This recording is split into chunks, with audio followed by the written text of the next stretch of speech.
আসসালামু আলাইকুম। কেমন আছেন সবাই? আশা করছি সবাই ভালো আছেন। তো ওয়েলকাম জানাচ্ছি আমার চ্যানেল নীলাস নোটবুকে।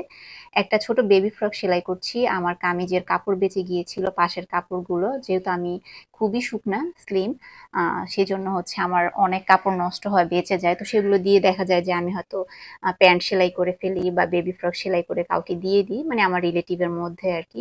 তো পেটিকোটের যেরকম ৩ টা পার্ট সেলাই করে ওরকম ৩ পার্ট করে আমি টুকরাগুলোকে লাগিয়ে নিয়েছি। আর এক্সট্রা একটা টুকরা ছিল ওইটা আমি রেখেছি হচ্ছে আ হচ্ছে পাশে পাইপিং দেওয়ার জন্য, পাইপিংয়ের জন্য বা ফিতার জন্য যেটাই হোক, সেজন্য একটা পার্ট আমি রেখে দিয়েছি। তো এই লেসটা হচ্ছে দেখলাম যে ২ পাশেই সমান। এই লেসটাও কিন্তু আমার কাছে ঘরেই পড়েছিল।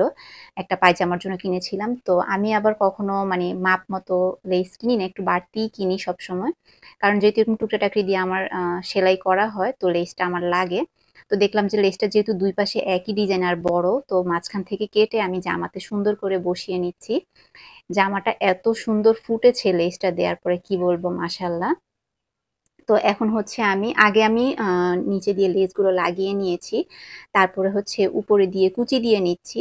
তো আমার এখানে যেহেতু কাপড় কম সেজন্য আমি হাতে কুচি দিয়ে নিচ্ছি। যদি কাপড় বেশি হতো তাহলে আমি উপরে দিয়ে একটা ভাঙটি দিয়ে ভেতরে হচ্ছে একটু রাবার ঢুকিয়ে তারপরে আমি সেলাই করে দিতাম। তাহলে জিনিসটা মানে কুচিটা সুন্দর দেখাতো। তো আমার তো এমনিতেও এখানে হচ্ছে কাপড় কম সেজন্য আমি হাতে ৩ টা কুচি দিয়ে নিলাম।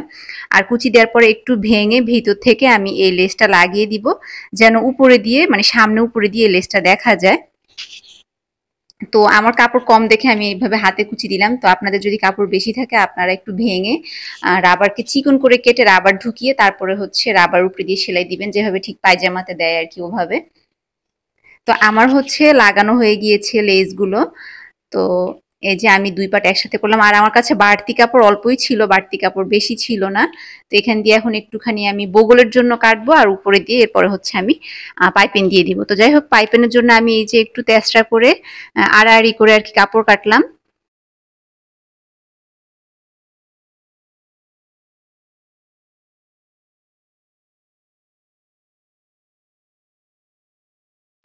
তো পাইপেন কাটা শেষে আমি পাইপেনটা বসিয়ে নিচ্ছি আর আগেই মাপ নিয়ে নিয়েছি। আপনারা কিন্তু চাইলে এভাবে না দিয়ে উপরে খোলাও রাখতে পারেন। তাহলে মানে যতটুক প্রয়োজন বাবুর বা বাচ্চাদের ততটুক পর্যন্ত আপনারা নামাতে পারবেন জামাটা বা উঠিয়ে পরাতে পারবেন যদি উপরে দিয়ে খোলা রাখেন আরকি ফিতাটা। তো যাই হোক, আমার ভিডিওগুলো যদি আপনাদের ভালো লেগে থাকে তাহলে অবশ্যই আমার চ্যানেলটা সাবস্ক্রাইব করবেন। আর চ্যানেল সাবস্ক্রাইব করলে আমি কোনো ভিডিও ছাড়লে সাথে সাথে আপনারা নোটিফিকেশন পেয়ে যাবেন যে আমি ভিডিও ছেড়েছি বা কিছু। আর সাবস্ক্রাইব করা থাকলে হচ্ছে চ্যানেলটা খুঁজে পেতে সুবিধা হয়। আর আমার চ্যানেলে আমি এখন থেকে রেগুলার হচ্ছে চেষ্টা করব আমি টুকিটাকি যাই সেলাই করি আপনাদের সাথে শেয়ার করার। যেহেতু আমি প্রফেশনাল টেইলার না, আমারও ভুল হতে পারে। তো যদি কোথাও ভুল চোখে পড়ে আপনাদের, আমার থেকে ভালো সেলাই করেন আপনারা, হতে পারে।